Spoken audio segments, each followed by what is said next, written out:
안녕하십니까. 경제적 자유 아빠 달봉이 아빠입니다. 코스피 시장이 낳은 편파 종목 바라기, 삼성전자를 너무너무 편파적으로 분석하고 긍정적으로 재해석하는 장기 투자자 달봉이 아빠입니다. 다시 한번 인사드리겠습니다. 여러분 그 지난 며칠 그 폭우로 별일 없으셨습니까? 저희 부산에는 제 직장 근처에 지하도 내려가는데 일단 인명피해가 좀 있어가지고 나름대로 저도 운전을 하는 입장에서 당일날 저녁에 엄청나게 비가 퍼부을 때 어떻게 가지 이렇게 걱정을 하면서 일단 갔는데 저는 뭐 별 무사히 간 것 같아요. 여러분들도 별일 없으셨으면 좋겠고, 그리고 오늘도 호우주의보가 내려져가지고 나름 걱정은 되네요. 그리고 걱정이 되더라도 우리의 경제적 자유를 위해서 저는 뭐 한시도 쉬면 안 됩니다. 여러분들을 위해서 좋은 정보가 있으면 편파적으로 분석하고 긍정적으로 재해석해서 여러분들한테 알려드려야 될 제 채널의 정체성이 있기 때문에 오늘도 이렇게 영상을 찍게 됐습니다. 일단 만나 뵙게 돼서 너무너무 반갑고, 형님, 누님들, 동생님들, 구독자님들 모두 반갑습니다. 그리고 어제 금요일이죠. 금요일에 좀 나스닥이 좀 약간 좀 좋지 못한 흐름이었는데, 월요일 날 그 우리나라 코스피가 물론 제 생각으로는 코스피가 쭉 내려가지 않을까 이렇게 생각을 했는데, 저의 기대와 완전 다르게 오늘은 전반적으로 상승세로 마감을 했습니다. 늘 이렇죠. 코스피 시장이 저를 이렇게 만든 것 같아요. 저희는 증시를 하루 앞도 예측은 할 수 있지만 어떻게 될지는 아무도 모릅니다.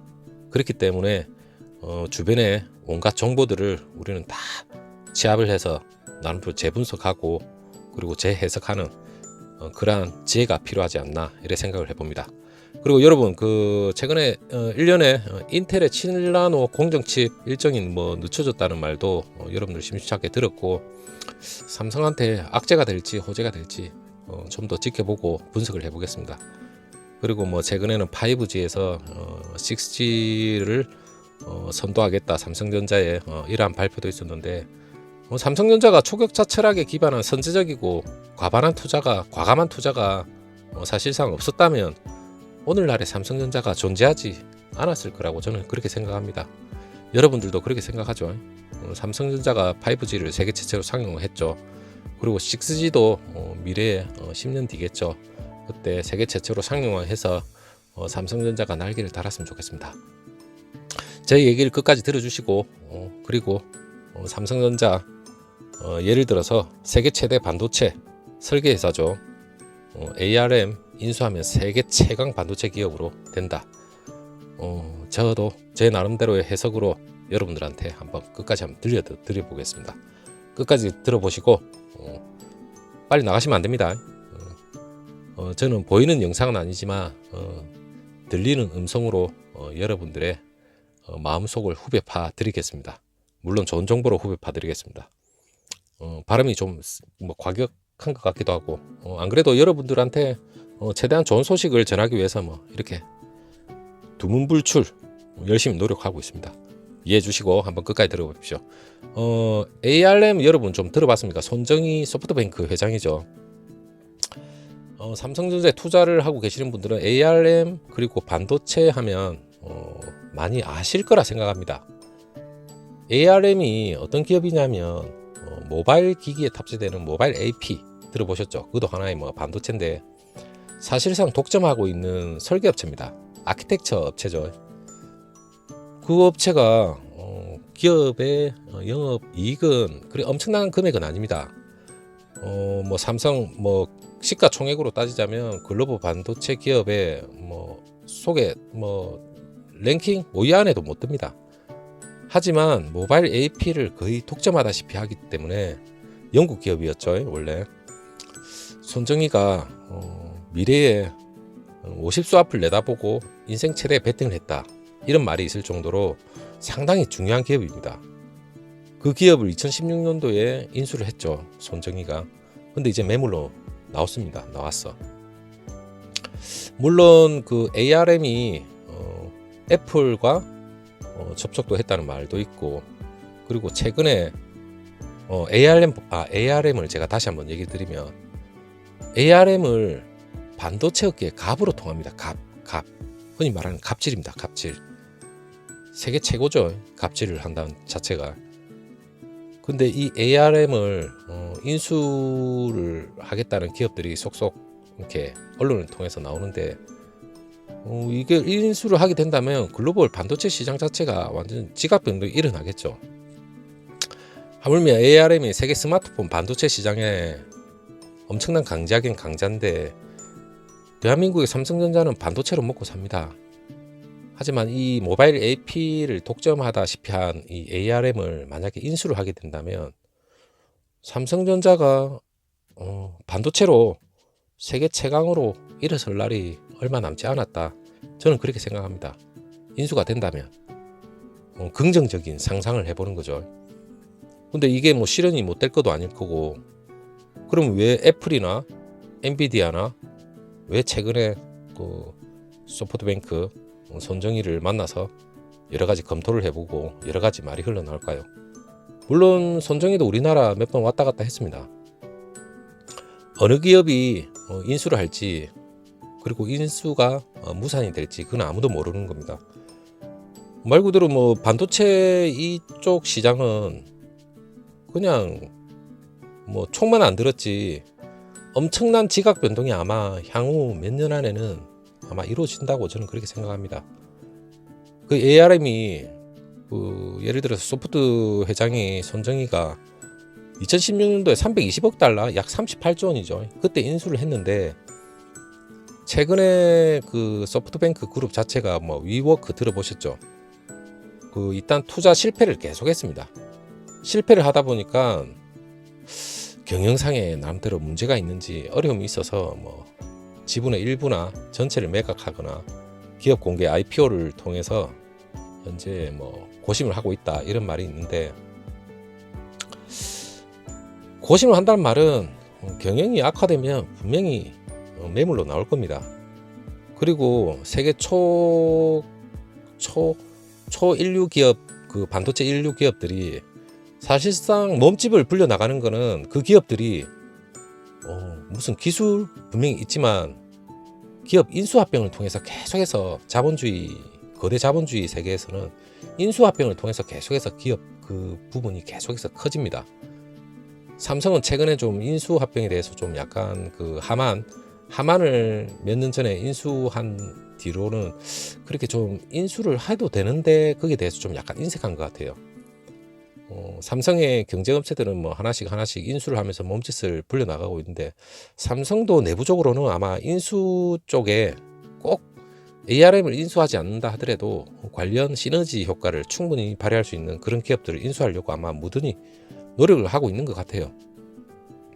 근데 그 ARM 자체가 최근에 우리 그 엔비디아 아시죠? 엔비디아 글로벌 반도체 기업 시가총액 3위입니다. 1위가 TSMC고 2위가 삼성전자죠. 그리고 3위가 엔비디아입니다. 엔비디아. 시가총액 3위라는 게 인텔 앞입니다. 인텔 앞.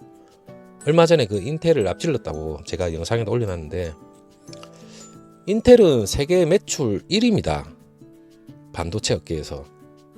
근데 시가총액은 지금 의외로 엔비디아가 인텔보다 앞서고 있습니다. 그리고 의외죠. 대만의 TSMC가 파운드리 업체가 글로벌 반도체 기업 시가총액 1위라는 게 이제는 뭐 놀랍지도 않습니다.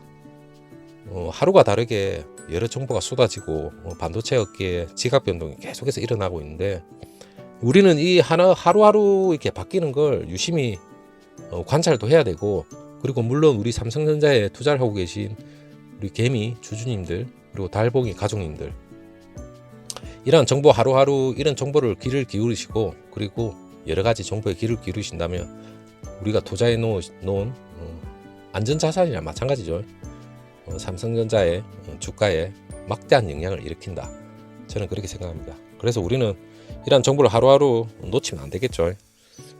그리고 블룸버그 통신에 의해서 이 소식이 나왔는데, 엔비디아 역시 인수에 관심을 나타낸다는 말은 있었지만 엔비디아가 그래픽 처리장 GPU하고 데이터 센터 인공지능에 들어가는 사업 영역을 너무 확장을 많이 하다 보니까 시가총액이 많이 늘어난 것 같은데, 엔비디아도 역시 인수를 하려면 여러 가지 장애가 많아요.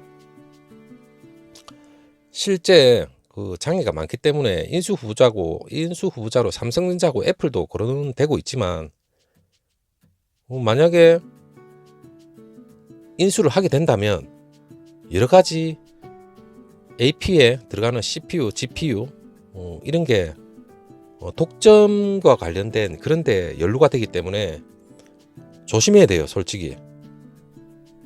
그렇기 때문에 이 독과점 우려라는 게 참 무서운 게, 인수보가 어느 기업이 나서든지 독과점 우려 때문에, 예를 들어서 퀄컴이 지난 그 네덜란드 그 자동차 반도체 업체죠, 그 NXP를 48조 원 규모에 인수하려고 했는데 중국 당국이 이를 불허하면서 결국에는 인수를 실패했지만, 여러 업계 관계자 같은 경우에는 우리 이 글로벌 큰 거대 기업 인수를 추진을 하면 독과점 가능성이 상당히 크기 때문에 유럽이나 중국, 미국, 일본 같은 나라에서 허가를 받아야 한답니다. 그렇기 때문에 반도체 업계에서는 애플이나 삼성전자가 ARM 인수를 하려고 하더라도 상당히 부담이 될 거란 그런 분석도 나오기 때문에, 사실상 어떤 기업이 인수를 하게 된다면 전부 다 경쟁 업체들이 맞물려 있기 때문에 상당한 이 영향이 있습니다. 그렇기 때문에 제가 얘기했듯이 ARM이라는 자체가 거의 모바일을 거의 설계하는 독점 업체나 마찬가지이기 때문에, 이 무기로 해서 여러 가지 업체를 견제도 할 수도 있고 갑질을 하겠죠. 그렇게 된다면 이 반도체 생태계 자체가 엄청난 지각 변동이 일어나지 않을까, 이렇게 생각을 합니다. 지금 매물로 나왔지만 일각에서는 그 매물이 나왔다 하더라도 지금 현재 반도체 시장에서는 큰 영향은 별 없을 거다, 그렇게 얘기는 하는데, 일단 더 두고 봐야 되겠죠. 아무튼 편파적인 그 달봉이 아빠가 삼성전자를 긍정적으로 재해석을 해본 바, 일단 ARM 인수를 삼성이 하게 된다면 이러한 난관을 다 해치고 하게 된다면 삼성전자의 주가는 당연히 날개를 달 수도 있고, 미래에 지금 삼성전자가 지금 하고 있는 향후 여러 가지 사업들이 많죠. 모든 것이 다 시너지 효과가 일어나면서 아마 이 거대 기업으로 성장하지 않을까, 이렇게 생각도 해봅니다. 물론 ARM 인수를 안 해도 여러 가지 호재 많습니다. 그리고 앞으로 미래에 5년 10년 뒤에 삼성전자 어떻게 변모할지도 모르는 거고, 아무튼 5년 10년 뒤까지 여러분들하고 저하고는 끝까지 일단 저는 약속을 하겠습니다. 일단 제가 경제적 자유를 획득하는 그날까지 여러분들한테 편파적인 삼성 바라기로서 긍정적으로 끝까지 해석을 하겠습니다. 아무튼 제가 얼마 전에 감기 기관지가 안 좋다고 제가 얘기를 드렸는데, 참 저를 생각해 주시는 구독자님들 너무너무 감사합니다. 이름을 일일이 거론도 해드려야 되는데 제 목 기관지에 대해서 걱정을 많이 해주셔가지고 여러 가지 처방 관련된 그런 얘기도 많이 해주시고, 물론 힘을 내고 좀 더 열심히 달려보는 취지로 더 열심히 해보겠습니다. 여러분 감사합니다. 다음 영상에서 찾아뵙도록 하겠습니다. 오늘은 즐거운 상상을 해봤습니다. 즐거운 상상이 아니라 곧 미래에 실현이 될 수도 있는 그 상상일 수도 있겠죠. 아무튼 고맙습니다. 그리고 여러 가지 또 호재적인 그런 또 편파적인 제 해석을 다시 한번 찾아뵙겠습니다. 여러분 감사합니다. 안녕.